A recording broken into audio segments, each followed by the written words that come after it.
신성원의 뉴스 브런치. 안녕하십니까. 아나운서 신성원입니다. 어제부터 전국 철도 노동조합이 총파업에 들어갔습니다. 지난 2019년 11월 이후 4년 만인데요. 파업을 선언한 노조 측은 수서행 KTX 도입과 철도 민영화를 막기 위한 KTX와 SRT 통합 운영을 요구하고 있습니다.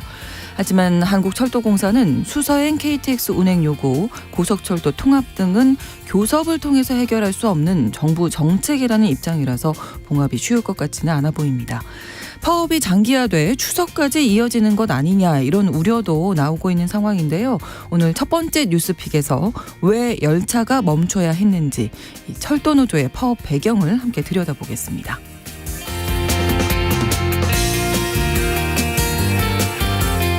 한창 친구들과 재미있게 뛰어놀고 공부를 하며 미래를 위해 차곡차곡 실력을 쌓아가야 할 때 가족을 간병하거나 집안일을 주도적으로 하는 등 돌봄을 하는 아동, 청소년 그리고 청년들이 있습니다. 돌봄을 받아야 하는 대상이지만 가정 내 여러 사정으로 인해서 가족을 돌보는 주체가 된 건데요. 여기에는 10살 미만의 어린 아동도 포함되어 있다고 합니다. 하지만 아직 정부나 지자체의 실태조사나 지원이 많이 부족한 상황이라고 하는데요.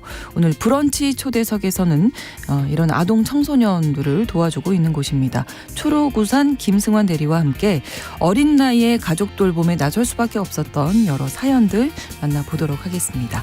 9월 15일 금요일 신성원의 뉴스 브런치 문을 열겠습니다.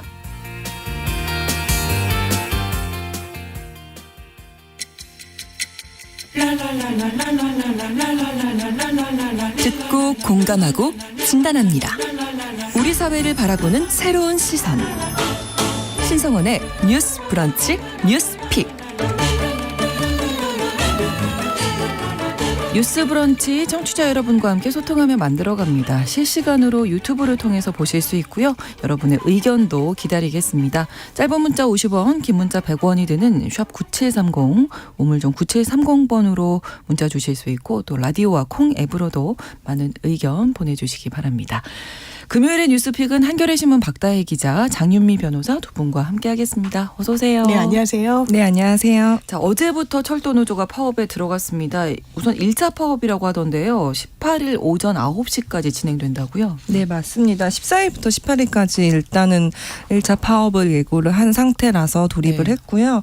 아마 좀 불편을 겪으신 분들도 계실 것 같기는 해요. 일단 KTX 자체가 좀 취소되는 물량도 나오고 해가지고 KTX는 뭐 평소 대비 76%, 그다음에 일반 뭐 무궁화호 같은 열차는 한 68% 수준에서 운행이 되고 있습니다. 그리고 수도권 전철 중에도 코레일이 운영하는 전철이 있거든요. 그렇죠. 대표적으로 134호선인데 여기도 이제 한 평소 대비 한 80% 수준으로 운행을 되다 보니까 뭐 서울도 이제 뭐 134호선 운행 횟수를 조금 늘리겠다 해서 비상 수송을 좀 하겠다라고 이제 밝힌 상태고, 인천이나 이제 경기도 지역에서도 이제 좀 열차가 줄어드는 주요 환승역을 중심으로 해서는 좀 전세버스를 투입하겠다라고 이제 밝힌 상황이라서 사실 뭐 그러니까 수송 자체가 완전히 없어진 건 아니지만 그래도 뭐 일부 승객분들은 좀 불편을 겪으시지 않을까 약간 그렇게 생각을 하고 있습니다. 왜 파업까지 결정했는지가 이제 핵심이 될 텐데 핵심 쟁점이 수서행 KTX 투입 그리고 공공철도 확대 이 두 가지더라고요.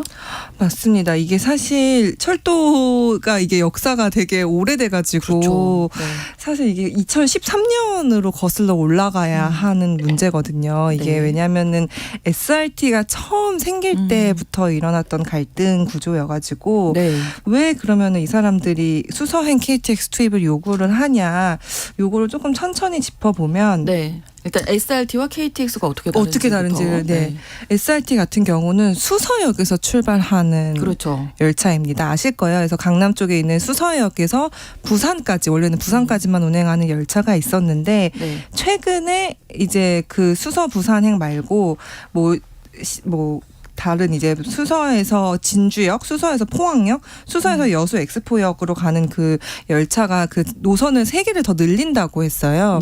근데 이게 그러면 SRT와 KTX가 뭐가 다르냐라고 말씀을 하실 텐데, 사실 이게 정부가 처음 SRT를 도입을 할 때는 우리가 철도가 코레일이 독점하고 있기 때문에 KTX가 독점하고 있기 때문에 네. 경쟁의 비효율이 발생한다라는 논리가 있었어요. 그래서 KTX의 부채가 굉장히 많아졌고 그렇기 때문에 우리는 경쟁 체제를 도입을 해서 SRT와 KTX를 경쟁시키겠다. 그러면은 뭐 KTX가 너희들이 이렇게 적자가 많은데 알아서 그러니까 이거를 뭔가 개선하고자 노력을 할 것이다. 이제 이런 논리로 SRT를 사실 만들었거든요. 네. 근데 문제는 이게 완전한 그런 경쟁 체제가 제대로 도입이 됐냐라고 하면은 사실 그렇게 보기 어려운 시각이 있어요. 왜냐하면은 SRT가 완전히 독립된 회사로 들어왔다기보다는 네. SRT가 사실 현재 쓰고 있는 열차도 KTX에서 대여해서 쓰거든요. 그 열차를 정비하는 시스템도 KTX에서 코레일에서 맡고 있어요. 그리고 열차 이런 운영하는 거죠. 보통 관제 시스템이라고 하는 것도 네. 현재까지는 계속 코레일이 맡고 있기 때문에 이거는 사실은 굳이 새 어떤 자회사처럼 하나를 만들어가지고 분리해서 운영하는 게 과연 제대로 된 경쟁 체제 도입이냐라는 이런 지적도 굉장히 많이 있었고요. 주식회사 SRT던데 그게 사실 결국에는 기본적인 운영 시스템이 코레일에서 네. 대여해서 가져다가 보니 그렇군요. 이거는 경쟁이 아니라 오히려 중복해서 이거를 중복 시스템을 만듦으로 해서 비용만 더 나가는 구조가 된다라는 이런 지적이 있었고 네. 가장 중요한 건 코레일이 여러분 이제 철도는 사실 공공재라고 생각하잖아요. 보통. 그렇죠. 그러니까 네. 운영에 관한 이 철도는 그 국가의 기반 인프라이기 때문에 공공성을 띄어야 된다는 이제 이런 의견이 아무래도 높은데 우리가 이제 그 지금 현재 SRT가 운영하는 수서에서 부산이 네. 되게 그나마 흑자가 많이 나는 노선이거든요. 그나마 수익이 많이 나는 노선이고 그래서 기본적으로 원래 코레일이 운영을 할 때도 이 서울 부산을 운행하는 열차에서 나오는 흑자를 통해서 네. 다른 노선을 적자가 나오는 노선들을 좀 메꿔 왔어요. 그럼 적자 나는 노선이 뭐냐라고 하면 우리가 보통 시골에 이제 경전철 네. 요즘은 사실 도시분들은 많이 안 타시는 무궁화호 네. 이런 곳에 이제 나는 거는 운행이 많이 되지는 않지만 정말 필요하죠. 네, 산간이나 도서 지역에 사시는 분들에겐 꼭 필요한 노선이라서 근데 이거는 운행할수록 사실 적자가 날 수밖에 없는 구조인 거예요. 그러면은 이제 그러니까 흑자가 나는 노선으로 이 적자를 사실 메꿔 왔는데 네. 가장 많은 흑자가 나는 노선을 SRT라는 자회사에 떼주면서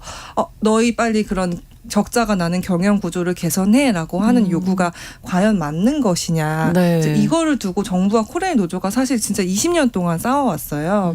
근데 이렇게 하다가 최근에 이제 올해 9월부터 말씀드린 대로 기존 수서 부산행 말고 네. 다른 이제 뭐 동해선, 경전선, 전라선을 새로 추가를 했는데 그럼 이게 왜 문제냐 보면은 이제 SRT가 이거 새로 추가를 했는데 사실 새로 추가할 어떤 그러니까 그 운영할 수 있는 역량이 부족한 거예요. 그러다 보니까 기존에 그 경부가 수서에서 부산을 잇는 그 전철에서 네. 하루에 4,100석을 줄였어요. 좌석을 감축했어요. 네, 그거를 그 보유 열차 수가 부족하기 때문에 거기서 열차 몇 대를 빼서 다른 선을 운행을 하는 거예요. 그러면은 사실 부산 시민분들도 이제 불편을 겪기는 하지만 그럼 그 불편은 누가 메꾸냐라는 거예요. 그리고 애초에 이거 전체를 운행할 어떤 여력이 없는데 무리하게 이거를 만들었으면 그 어쨌든 빈 공간, 그 수서 부산행 빈 공간을 KTX가 운영할 수 있게 해달라라고 요구를 한 거고 그래서 이런 요구에는 어떤 KTX가 이제 어떤 그 코레일 노조가 막상 그 자기들만의 이익을 위해서 했다고 보기엔 조금 어려운 지점 아까 말씀드린 대로 어떤 이 공공성을 유지하기 위해서라면 어쨌든 흑자 노선을 갖고 있어야 되는 지점 이런 네. 부분들이 되게 좀 얽혀 있어가지고 사실 조금 어려운 그런 지점들이 있습니다. 네. 네. 그래서 이게 9월 1일부터 수서 부산 좌석이 11.2% 지금 말씀해 주신 대로 네. 감축이 돼서 뭐 예매 대란이 있었다면서요? 그렇습니다. 이런 부분이 있고요. 또 일단 그러면 분리했을 때 네. 어떤 편의성이 증진됐느냐 이 노조 측에서는 전혀 그렇지 않은 거예요. 지금 짚어주신 대로 뭐 예매 대란 어떤 노선의 변경과 관련해서 시민들이 겪는 불편이 있는데 노조 측의 입장은 그렇습니다. 뭐 경쟁 체계 이런 것이 필요하다면 도입될 필요가 있는데 네. 그렇다면 SRT가 분리해가지고 별도의 법인으로 운영됐을 때 시민들이 체감하는 어떤 교통 편의성이 올라갔느냐 여론조사 설문조사를 해보면요 왜 SRT를 타십니까 라고 하면 탈 때 내지는 출발지 내지는 도착지가 내 거주지 아니면 집 근처다. 집 그렇죠. 근처다. 이거는 여기가 경쟁성을 가져서 그런 게 아니거든요. 그냥 입지적인 부분에 불과한 거거든요. 그렇다면 KTX보다 SRT가 훨씬 어떤 서비스 질이 낮다라고 생각하십니까? 거의 그런 대답이 없다라는 거예요. 그렇다면 이걸 실제로 이용할 때 앱도 별도로 깔아야 되거든요. 예매 창구 자체도 그렇죠. 좀 다르고 네. 그런데다가 그렇다면 이게 경쟁을 도입하는 취지는 공감한데 기본적으로 짚어주신 대로 공공재 성격이 있습니다. 그렇다면 이걸 사기업으로 맡기게 되면 실제로 어떤 자본의 흑자가 나지 않는 노선은 굉장히 축소하거나 아니면 폐지할 수도 있는 거예요. 그렇죠. 그렇다면 이게 공공성에 반하는 거 아니냐라는 문제의식이 또 한켠에는 자리 잡고 있고요. 네. 그래서 이게 민영화의 수순이다라는 건 일단 SRT를 분리해서 운영하고 있는 거. 그렇다면 정말 인적 물적으로 실제로 분리돼 있느냐?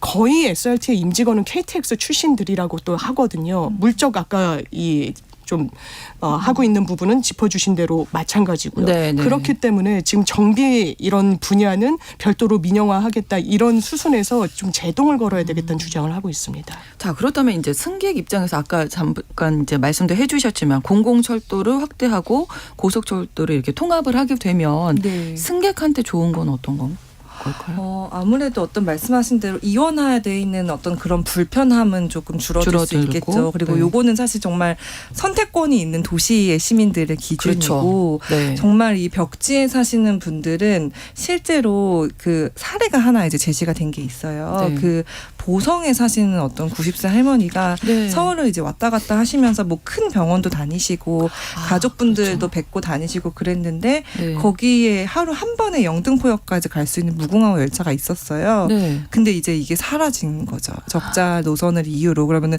그분들은 이제 서울을 가려면 정말 큰 마음 먹고 다른 어떤 루트를 알아봐야 되는데 그렇죠. 고령 보통 이제 그 시골에 사시는 고령의 어르신들이 이거를 적극적으로 찾아서 가기는 되게 어려운 상황이거든요.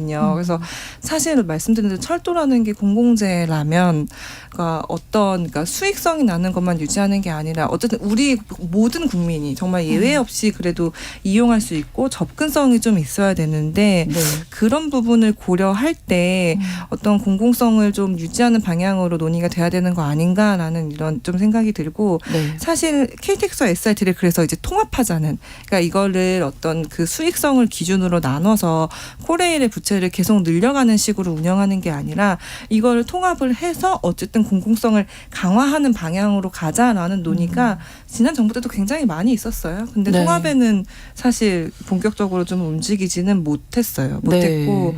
그래서 이제 SRT 같은 경우도 사실 SRT가 처음 분리됐을 때 아까 변호사님께서 말씀해 주신 대로 이거는 민영화의 어떤 그 전 단계 계속 아니냐라는 나오고 얘기가 있죠. 많이 네. 있었고 이제 정부는 그게 아니라고 굉장히 많이 선을 그었고 우리가 기업에 팔지 않을 거다라고 얘기를 했지만 사실 최근에 그 SRT에서 그 차량 정비하는 거를 지금은 코레일이 하고 있는데 그거를 이제 그 차량 제작사인 현대로템이라는 회사가 있거든요. 근데 네. 현대로템에 맡기는 거 어떠냐라는 식으로 발주를 해놓은 상태예요. 그러면은 이런 식으로 이제 기업에 하나씩 넘어가는 거 아니냐라는 또 그런 우려가 또 제기될 수밖에 없는 네. 그런 상황인 거죠.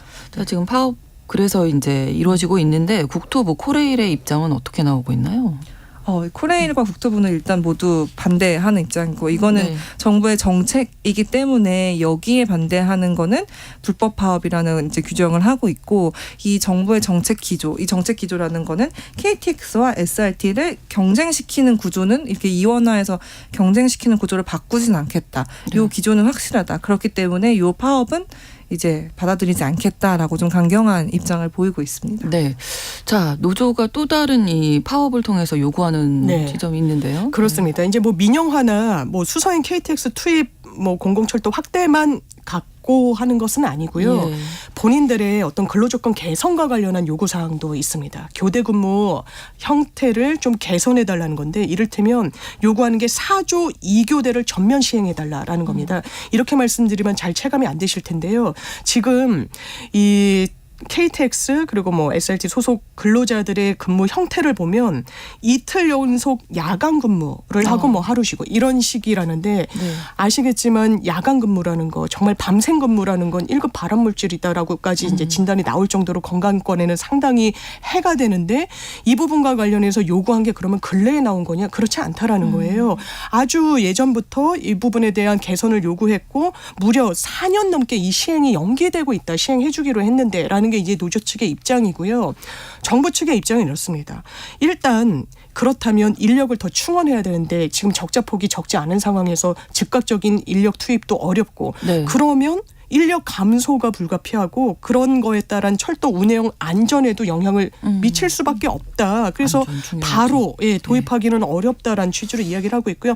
당연하지만 임금 개선, 임금 인상 요구안도 이번에 담겼는데요. 기본급 월 29만 2천 원 이 정액으로 인상해달라라고 했지만 정부 입장은 만약에 그렇게 인상을 하게 되면 소요되는 재원만 932억 원이다. 이게 적지 않은 금액인데 이거는 이 재정 상태를 좀 고려하면서 향후적으로 찬찬히 의논해 나가자 이런 입장으로 좀 맞서고 있습니다. 네. 아무튼 철도 민영화 뭐 가능성에 대해서 과거 정부에서도 계속 이야기 나왔던 건데 좀 논란이 오래된 거죠. 어떻게 보면 이번에 이 철도 노조가 파업을 하면서 이야기하고 있는 수소행 KTX 도입이라든지 고속철도 통합 어떻게 보십니까 두 분은?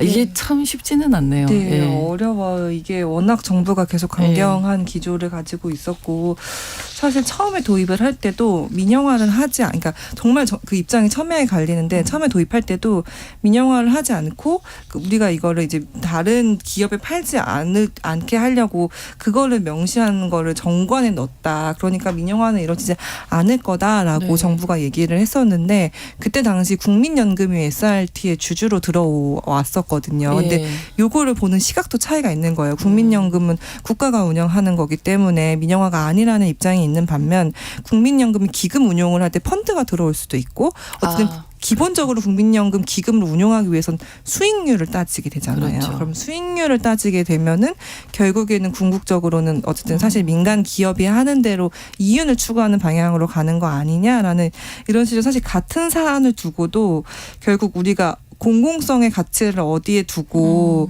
어느 게 더 중요하냐. 그러니까 이게 이윤과 효율성과 공공성의 가치 둘 중에 뭘 우선순위로 두느냐에 따라서 같은 사안을 두고 지금 너무 입장이 첨예하게 갈리고 있어서 어려운 사안이기는 합니다. 그래서 이번 것도 마찬가지고 다만 정부가 강경하게 나오는 만큼 역대 이제 이명박 박근혜 정부에서도 굉장히 강경하게 밀어붙였던 사안이고요. 그래서 사실 당장 통합되거나 이런 거는 현실적으로는 조금 어려워 보이는 그런 사안이긴 합니다. 네. 아까 그 보성의 90살 할머니 네. 이야기도 딱 해주시니까 이게 체감적으로 그쵸. 느껴지는 네. 바가 있었는데 사실 승객의 입장에서는 네. 더 네. 편리하게 좀 더 쾌적하게 기왕이면 좀 더 비용도 좀 네. 저렴하게 이용할 수 있으면 제일 좋은. 그렇습니다. 맞습니다. 저도 그래서 이 파업을 보는 시선에 있어서 중심을 시민에 놓고 판단을 해야 될 것 같아요.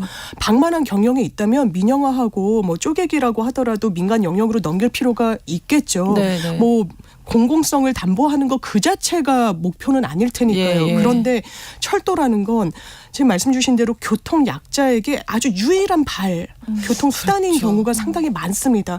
본인이 운전해서 원거리를 가실 수 없는 분들, 장애가 있거나 고령이신 분들 같은 경우에 이런 유일한 교통 수단. 그래서 철도라는 이 수단이 갖고 있는 상징성이 분명히 있는데 이거를 어떤 효율의 목표로 그리고 경쟁을 이유로 그냥 민간에 넘긴다는 게 과연 최선의 방안일 것인가에 대해서 물음표가 쳐지는 거예요. 왜냐하면 민간에 넘기면 가장 강력하게 작동하는 거는 효율 그리고 이문이 남는지 이런 부분일 그렇죠. 거거든요. 이 경영 성과, 네, 이 경영 네. 성과가 많이 놓치고 있는 부분들이 몰각될까 그게 이제 좀 저어되는 것 같습니다.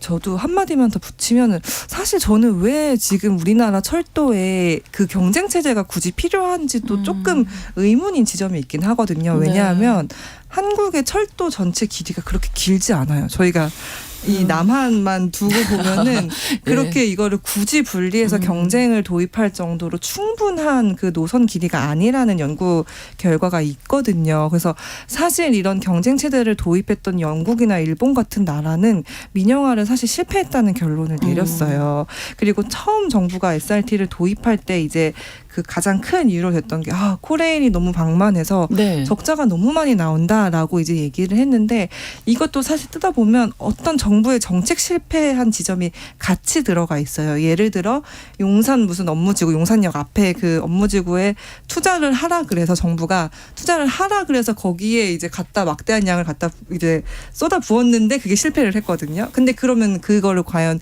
코레일의 어떤 단독적인 결정으로 그런 적자가 생겼냐라고 할 수 있냐는 거죠. 그래서 어떤 이런 지점들이 있어서 사실 궁극적으로 왜 경쟁이 필요한지 우리가 사실 서울 시민분들은 아시겠지만 9호선 환승할 때 약간 불편함을 느끼시잖아요. 네. 9호선이 이제 민간 자본이 참여해가지고 예. 사실 생겨서 어떤 그런 좀 불편함을 겪게 되는데 그래서 좀 전반적으로 우리가 그러니까 정부의 어떤 이 기조를 바꾸긴 좀 어려울 것 같지만 이 시민분들이나 승객분들은 이제 무조건 파업을 해서 나 불편해 약간 뭐 그거를 좀 넘어서서 왜 우리가 이런 공공성을 띠는 자본들을 왜 자꾸 이런 경쟁 체제로 몰아붙이려고 하는가 이게 과연 맞는가라는 고민을 한 번 더 이제 해주시면 좋을 것 같다는 그런 생각이 좀 듭니다. 네, 저희 청취자 서유미님께서 열차 자주 이용하시는 분이시래요. 현재 코레일 파업이 그래서 불편하기는 하지만 코레일 노조를 지지합니다 하셨어요. 철도는 공공재로 남아야 특히 지방 소도시의 교통 인프라 유지할 수 있습니다. 저희 이야기 나눴던 부분 네. 같이 공감해 주셨는데요. 어쨌든 어제부터 이제 파업이 시작되다 보니까 시민들 뭐 불편한 어떤 상황들이 접수됐는지 모르겠네. 취소된 열차들도 많을 거고 이제 곧 또 추석을 앞두고 있어서 아마 물류도 이제 점점 증가할 그럴 때라서요. 어떻게 나왔습니까? 아무래도 사실 실제로 취소된 열차가 한 1000여 편 정도 있고요. 그리고 혹시 파업 소식을 그러니까 미리 접하지 못한 시민분들은 그렇죠. 역에 가셨는데 이제 취소되거나 하는 경우도 있고 그래서 사실 뭐 불편을 일부 겪으시는 거는 뭐 사실이고 다만 어쨌든 이 철도 같은 경우에는 파업을 해도 기본적인 최소치 이상은 운행해야 한다는 규정이 있어가지고 네. 그래서 한 70-80% 수준에서는 유지가 되고 있는 거긴 하거든요. 근데 말씀 주신 대로 조금 걱정이 되는 건 이제 추석을 앞두고 네, 이제 한 워낙 일주일 이동을 반. 맞습니다. 네. 많이 하실 테고 아니면 그러니까 추석 연휴에 못 가도 조금 일찍 가시는 분들도 계실 그렇죠. 텐데 네. 지금 딱 그 시즌 이동이 많을 때라서 네. 네. 그러다 보니까 조금 불편을 겪으시지 않을까. 근데 또 코레일 노조 역시 또 만약에 우리가 이제 4일 동안 파업을 했는데 별다른 성과가 없으면은 또 추가로 할 수도 있다라는 또 입장을 그러니까요. 내보이고 네. 있어서 승객분들이 조금 불편을 겪으실 수 있을 것 같습니다. 다음 주 월요일까지 1차 파업이라고 이제 처음에 네. 말씀드린 것처럼 그럼 추석까지 혹시 영향이 그럴 가능성도 사실은 열어놔야 되겠지만 네. 이 부분이 어떤 시민의 뭐 안전과 공공성을 목표로 내걸고 있기도 한데 추석이라는 정말 민족 최대의 명절 때 발이 묶이게 하는 판단을 노조가 하기는 쉽지 않을 거라는 그냥 여론전도 생각을 해야 될 테니까요. 네, 네. 그런 생각이 들지만 접점을 좁히기는 상당히 어려워 보입니다. 왜냐하면 정부에서는 이건 불법이다라고 명시적으로 이야기를 하고 있어요. 네. 불법이면 교섭하거나 대화하기 어렵다라는 입장인 거잖아요. 왜냐하면 노동조합과 관련된 규정을 보면 파업이란 건 기본적으로 교섭권을 가진 단체가 본인의 근로 조건에 한정해서 할 수 있다라고 법이 돼 있습니다. 네. 그렇기 때문에 비정규직 노조나 하청 노조 아예 교섭권이 없어서 뭐든지 불법 파업으로 규정되는 거고 이걸 뭐 노란봉투법으로 좀 개선하겠다는 거고 여기에 담긴 어떤 파업의 의미에 물론 근로조건을 개선하다 임금을 올려달라라는 부분도 있지만 이런 SRT의 통폐합 문제 민영화와 관련한 어떤 이슈 이런 부분은 정부에서는 이건 국정 정책과 관련된 부분인데 네. 노조가 의견 개진을 하는 건 좀 부적절하다라고 맞서고 있습니다. 네, 지금 엄정 대응 방침 이야기하고 있고요. 네. 제가 작년 올해 영국을 몇 번 왔다 갔다 했는데 갈 때마다 엄청 파업한 기차들이 많은 거예요. 네. 제가 현지 그래서 막 시간표가 계속 변동이 돼가지고 그 현재 계시는 분들한테 이렇게 파업하면은 시민들이 뭐라 안 하냐 했더니 물론 그렇긴 한 불편함을 감수하긴 하는데 여기는 그래도 불편함을 감수해도 노동자의 권리를 지지해줘야 한다는 그런 분위기가 훨씬 더 강하다고 해요. 그래서 네. 그렇구나 해서 약간 제가 좀 부러워했던 그렇기도 했고 영국 네. 같은 경우도 그 민영화된 부분이 있어서 기차가 여러 대가 운행이 되고 그렇죠. 그럼 승객분들이 그거 다 맞춰서 따로 구입해야 되고 그러거든요. 그런 불편함이 있어서 이런 걸 좀 고려해서 정부 정책이 좀 진행됐으면 하는 그런 바람도 있습니다. 그렇습니다. 자, 여기서 뉴스 브런치 1부 뉴스픽 첫 번째 뉴스픽 마치고요. 2부에서 뉴스픽 계속 이어가겠습니다. 11시 30분부터 일부 지역에서는 해당 지역 방송 보내드립니다.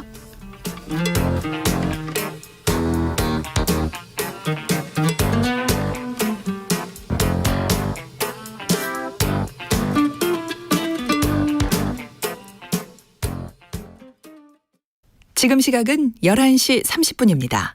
KBS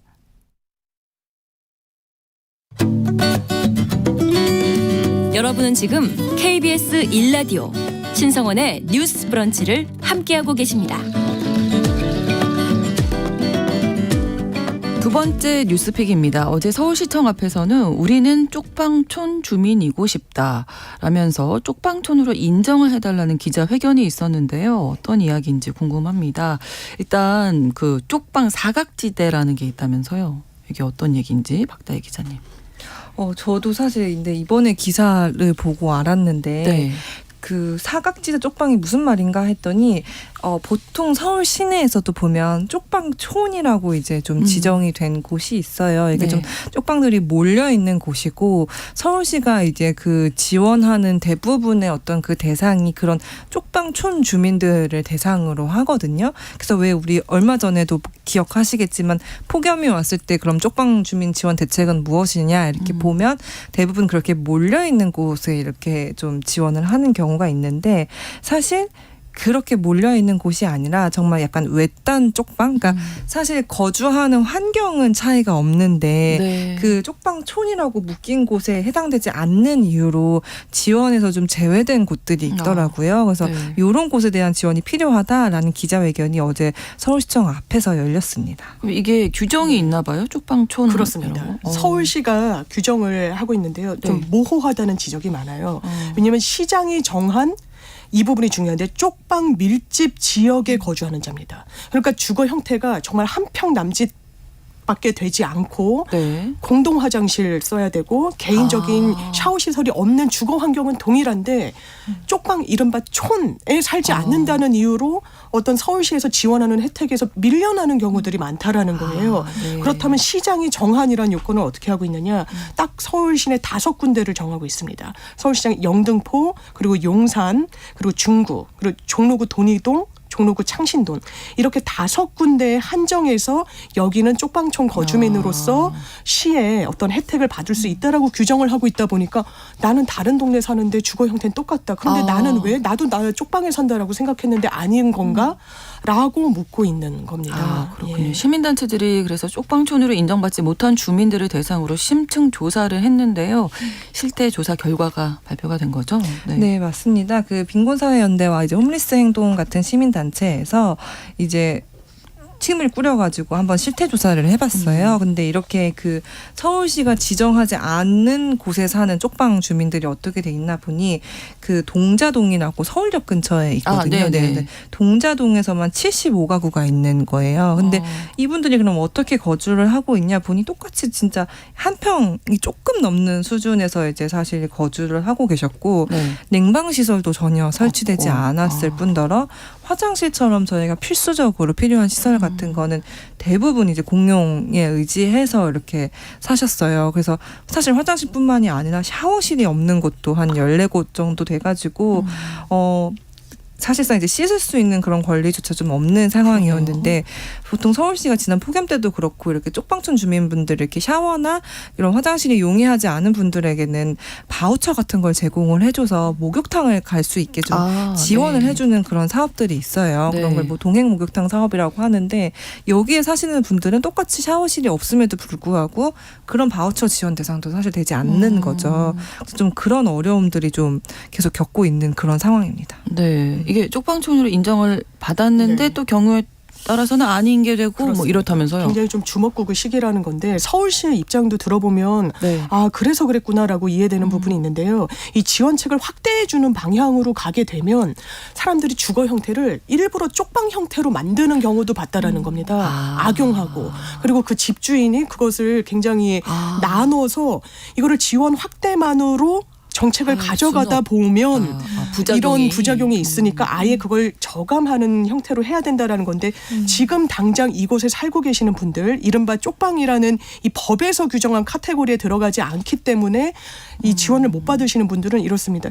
일단 화재에 굉장히 취약한데요. 쪽방촌이라고 해서 그래도 서울시에서 들여다보는 곳은 소화기 비치율이 70%대는 넘고 해요. 그런데 거기에 훨씬 못 미칩니다. 그리고 말씀드렸다시피 주거 공간 자체가 너무 좁으니까 화장실을 구비하고 살지 않습니다. 목욕시설이 공용 목욕시설도 없는 곳이 상당히 높아요.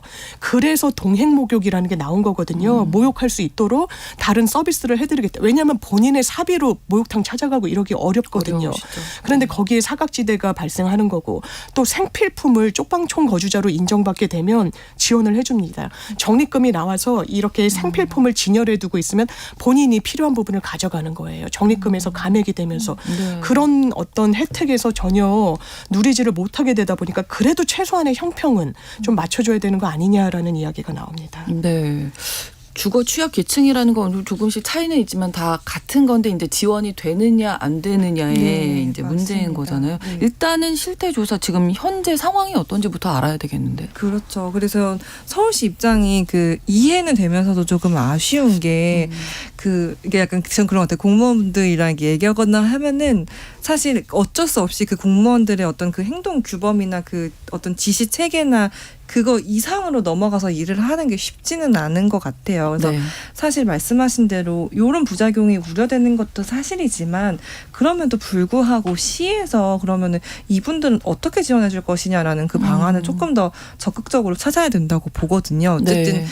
최선의 그 합점을 찾아야 돼요. 더 쪽방을 늘리지 않지만 그래도 지금 당장 현실적으로 고통을 겪고 계신 분들한테 어떤 지원을 줄 것이냐라는 거를 조금은 더 적극적으로 행정의 차원에서 고민을 했으면 좋겠다. 좀 이런 생각이 좀 듭니다. 그분들이 네. 분명히 계시니까요. 지금 네. 또 아까도 말씀 나눴지만 이제 추석이라서 그렇습니다. 예, 더 소외되지 않도록. 그렇죠. 예. 그렇다면 쪽방촌에 거주하고 계시는 분들의 연령대가 어떤가 거의 대부분 노인층이라고 그러시죠. 집계가 네. 됩니다. 그런데 이분들이 지원을 안 받으면 뭔가 자구책을 모색할 수 있느냐. 기초생활 수급자인 분들이 상당히 많기 때문에 또 근로를 하면 수급액이 깎일까 봐 그냥 이른바 기사 제목을 보더라도 멍 때리는 노인들 이렇게 이야기가 나와요. 굉장히 무기력한 존재로 되고 있고 주거 환경에 대한 개선도 없고 이게 종합적으로 복지 대책이 가져가야 근로로 이끌 수도 있으면서 또 이런 혜택에서 누락되지 않도록 좀 정밀하고 치밀한 정책 입안이 필요한 시점인 것 같습니다. 네. 그렇습니다. 그 제가 최근에 이제 이야기를 들은 게 이런 쪽방촌에도 이제 어르신분들이 많이 사시지만 저희가 보통 고시원이 몰려 있던 곳 있잖아요. 네, 네, 네. 관악구 신림동이나 네. 종로구 낙원동이나 이제 예전에는 특히 신림동 같은 경우는 공부를 하러 온 친구들이 젊은 네. 사람들이 많았는데 요즘에 이런 고시원촌을 가면 다 어르신밖에 없어요. 실제로 제가 낙원동 고시원도 갔더니 다 사실 한 층은 남자 어르신, 위에는 여자 어르신 이렇게 좀 돼 있고 저 이제 지인이 이제 따로 이제 공부를 하려고 다른 고시원을 찾아갔는데 사실 그 층에 사시는 분들 대부분이 여자 노인 분들인데 말씀하신 대로 그분들 이제 하실 게 없으니까 나와서 진짜 복도에서 이렇게 멍 때리고 계신다는 거예요. 그래서 우리가 약간 어떤 이 보통 우리 사회 문제는 한동안 계속 저출생이 문제다 해서 저출생만 계속 강조되는 지점이 있었는데 네, 결국 네. 그거와 빼놓지 않고 따라오는 게 고령화잖아요. 그렇죠. 그리고 그렇죠. 한국은 굉장히 오랫동안 늘 OECD 노인 빈곤율 1위를 기록하는 나라여가지고 이 우리가 저출생을 고민해서 이런저런 대책을 내놓는 것만큼이나 노인분들이 실제로 빈곤하지 않고 좀 살아가실 수 있는 방안을 적극적으로 좀 고민할 때가 아닌가라는 그런 생각이 듭니다. 네, 실태 조사를 통해서 적극적인 지원이 필요하다 이런 말씀해 주셨습니다. 금요일에 뉴스픽 장윤미 변호사, 한겨레 신문 박다혜 기자 두 분과 함께 이야기 나눴습니다. 고맙습니다. 감사합니다. 감사합니다. 신성원의 뉴스 브런치는 여러분과 함께합니다. 짧은 문자 50원, 긴 문자 100원이들은 샵 9730. 무료인 콩앱과 일라디오 유튜브를 통해 참여해주세요.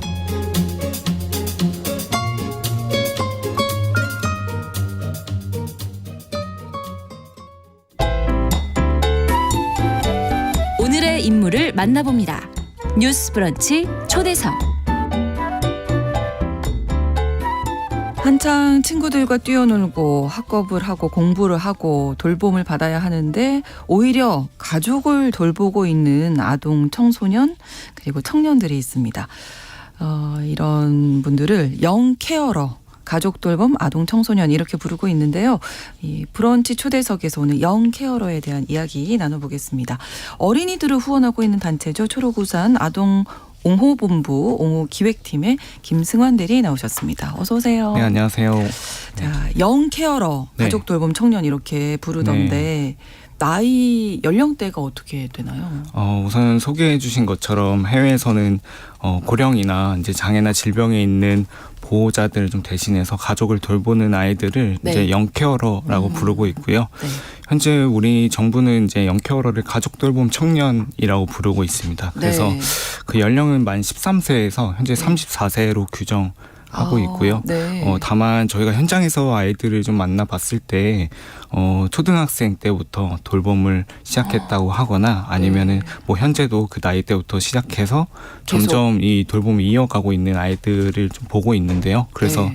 현재 정책의 대상에는 좀 빠져 있지만 13세 이하의 좀 가족을 돌보는 아이들도 우리 사회에 좀 존재하고 있다고 볼 수 있습니다. 13세라고 하면 이제 뭐 우리 한국 나이로 이제 중학교 1학년 정도. 네, 초등학생도 있을 수 있고요. 네. 가장 어린 나이 몇 살? 뭐 보셨어요? 어떤 나이가 뭐 돌봄 시작한다라고 보긴 조금 어렵고 네. 제가 만났던 아이는 초등학교 2학년 때부터 이제 한부모 가정 아이인데 아버지께서 갑자기 돌아가시면서 아이고. 이제 어머니께서 갓난 아이를 또 동생을 또 동생이 그때 있어요. 낳으셨던 상황이었어요. 그래서 급작스럽게 어머니는 산후조리 못 하시고 네. 이제 경제 활동에 나가셔야 되다 보니까 이제 그때 초등학교 2학년 정도 됐던 아이가 네. 그 동생을 좀 케어했던 그런 사례도 있었어요. 저희 딸이 초등학교 1학년이거든요. 네. 지금. 근데 그 비슷한 나이 또래인데 네. 동생을 돌본다고요? 네, 네.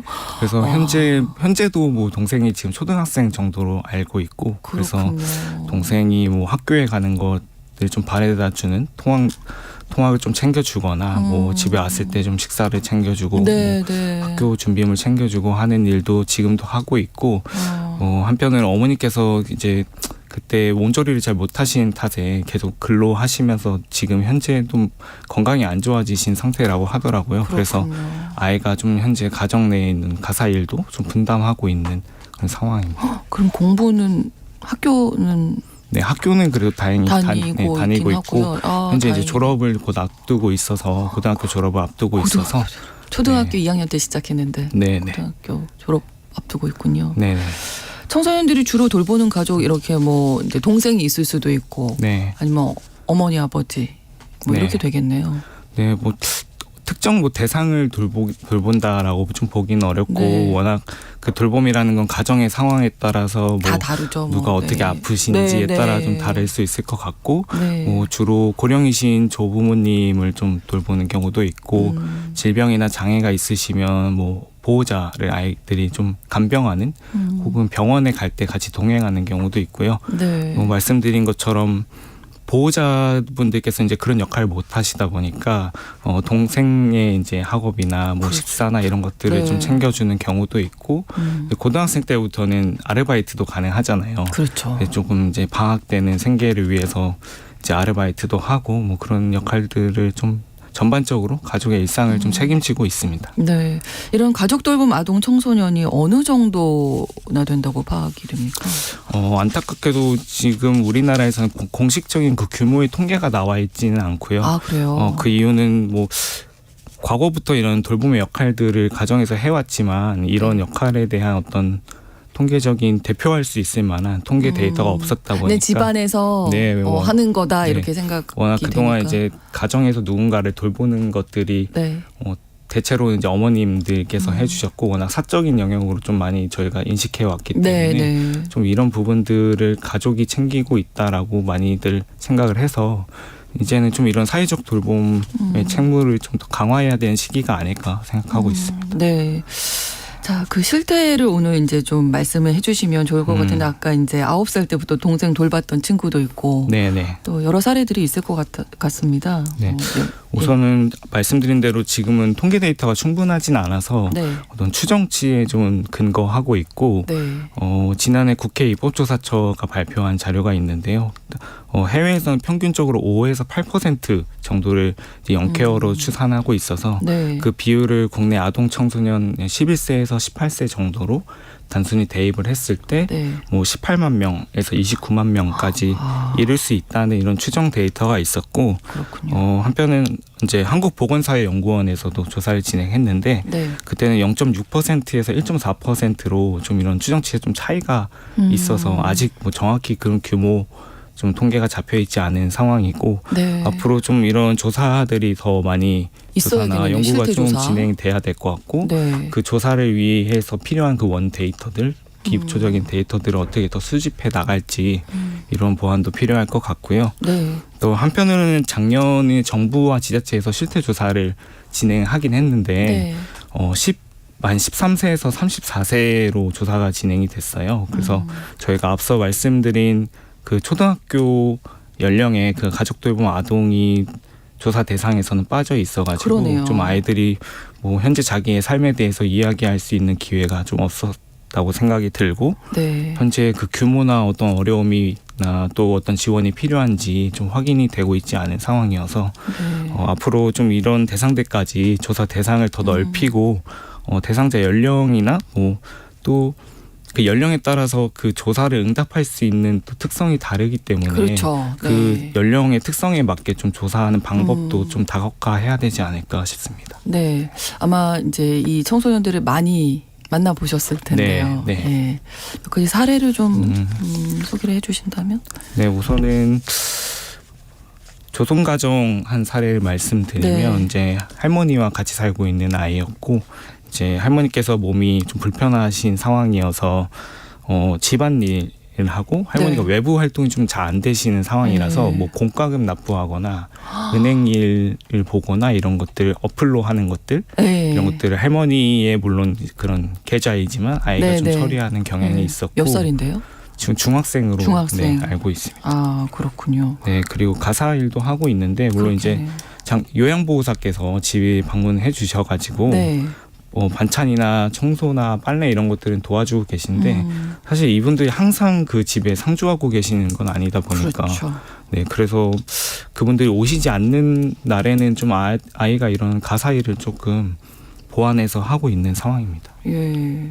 근데 이제 뭐 편찮을 쉬고 이러면 돌봄 이게 간병인 거잖아요. 어떻게 네. 보면 하루 종일 같이 있어야 되는 건데 그 또 아이는 학교도 네, 가야 네. 되고 네네. 이런 부분들은 맞습니다. 어떻게 하고 있는지. 실제로 그래서 방금 말씀드렸던 사례가 네. 뭐 최근에 할머니께서 좀 초기 치매 증상이 있으셔가지고 뭐 불을 켜놓고 이제 깜빡하신 거예요. 그래서 좀 화재가 날 뻔한 경험이 아이고. 있다 보니까 그때 당시 아이는 이제 학교에 있거나 밖에 있었던 상황이었고 네. 그래서 집에 왔는데 그런 상황이었어서 이제 아이가 얼마나 황급히 놀랐을까요? 불을 꺼서 다행히 이런 일이 없었는데 네. 이 아이들이 그래서 이런 경험들을 좀 반복하다 보니까 그럼 나는 학교 가는 게 내가 중요한 그렇죠. 게 아니다 이렇게 밖에 생각되죠. 좀 뭐. 외부 활동을 하는 것이 좀 축소가 되기도 하고 뭐 학교에 갔을 때 이제 혼자 남겨져 있는 뭐 보호자 이제 돌봄의 대상이 이제 좀 걱정되고 하는 것들에 대한 좀 불안함을 느끼기도 하고요.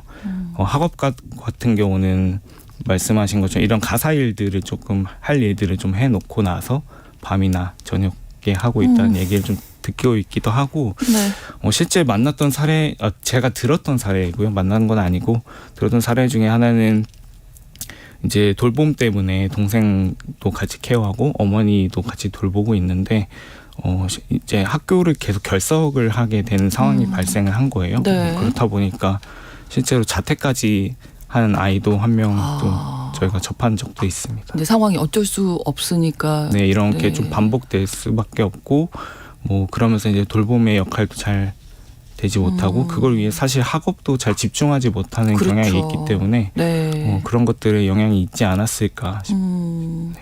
아마 아동, 청소년, 청년 이 각 세대마다 나이대마다 각각 또 입장이 다를 것 같긴 한데 어떤 점을 제일 힘들다고 하던가요?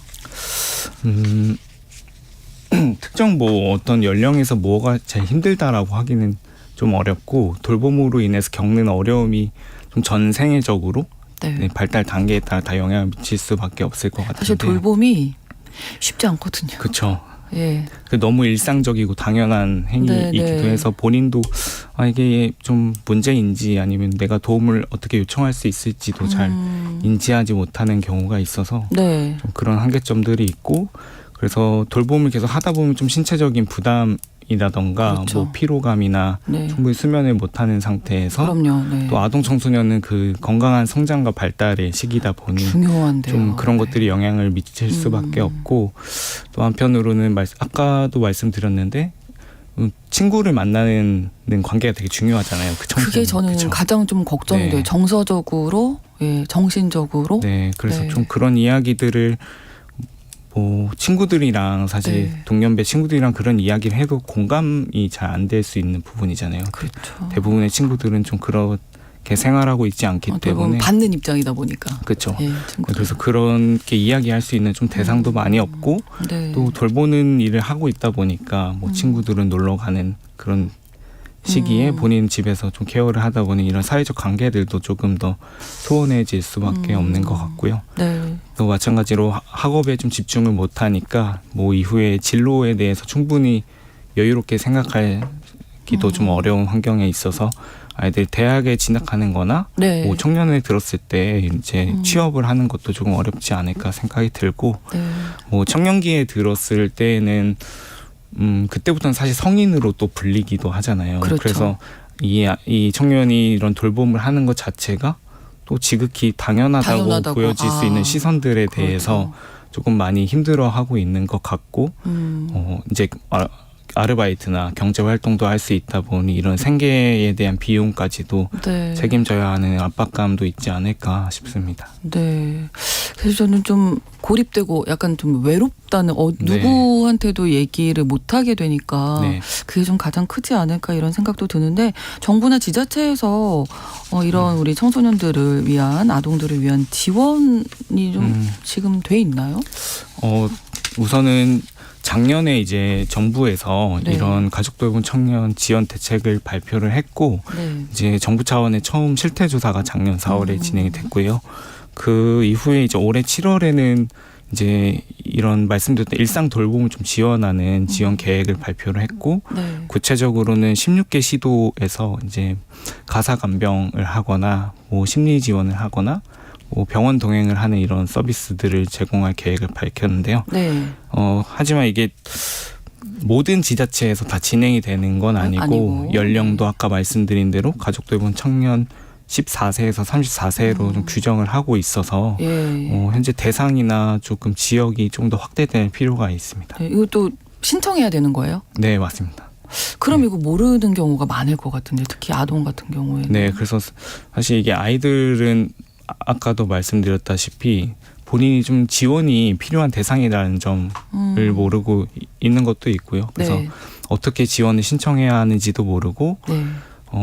지금 현재 대부분의 서비스들이 당사자가 직접 신청을 해야 하는 상황인데 그 아이들이 본인이 이런 정보들을 직접 찾아가지고 내가 자격이 해당하는지를 검토하고 또 그걸 증빙하기 위한 서류들을 온갖 서류들을 준비해서 주민센터든 서비스 기관에 신청을 해야지 이런 것들을 다 서비스를 이용할 수 있는데 네. 이런 지난한 과정들이 사실 아이들이 아동 청소년이 직접 해 나가긴 너무 어렵고 네. 현장에 저희가 부모님을 만나더라도 이런 절차 때문에 좀 어떤 서비스 이용하는 걸 포기하시는 경우도 종종 있거든요. 아, 그렇군요. 그래서 좀 이런 것들이 조금 아이들 눈높이에 맞춰서 네, 좀 네. 이런 정보도 있고 이런 상황에 있는 아이들을 위한 이런 서비스가 있다. 그리고 어떻게 처리해야 되는지 알려주고 뭐 필요하다면 그 절차 과정에서도 좀 같이 도와줄 수 있는 지원 체계도 필요하지 않을까 생각하고 있습니다. 네, 그래서 초록우산이 이 가족 돌봄 아동 청소년 청년 지원법 제정을 또 촉구하기도 했는데요. 자, 이제 뭐 명절도 앞두고 있고 사실 뭐 우리 주변에 도움 필요한 아동들 많을 것 같습니다. 어디로 좀 후원을 할 수 있는 도움 주고 싶으신 분들은 오늘 이제 방송 들으시면서 네네. 많은 생각들 하실 것 같아서요. 좀 네. 안내해 주시면. 네, 저희가 좀 다양한 측면으로 지원을 하고 있는데 먼저 말씀드린 가족 돌봄 아동을 위한 어떤 경제적 지원을 위한 그런 캠페인도 홈페이지에서 진행을 하고 있고요. 네네. 홈페이지에서 후원으로 참여해 주시면 이 아이들의 조금 돌봄을 좀 부담 완화를 시키고 또 학업이나 자립에 필요한 이런 지원도 할 수 있을 것 같고 네. 저희가 기자회견을 했던 것처럼 이런 법제도 마련을 위한 목소리도 같이 내고 있어요. 그래서 네.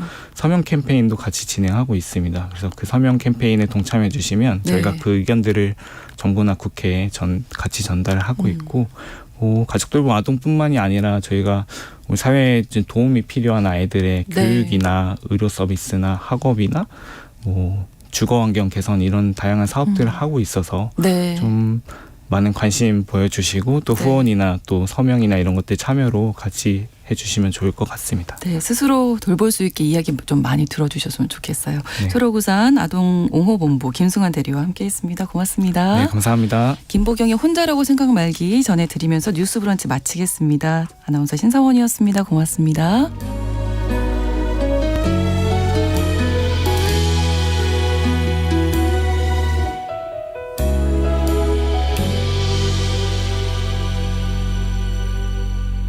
지치지 않기 포기하지 않기 어떤 힘든 일에도 늘 이기기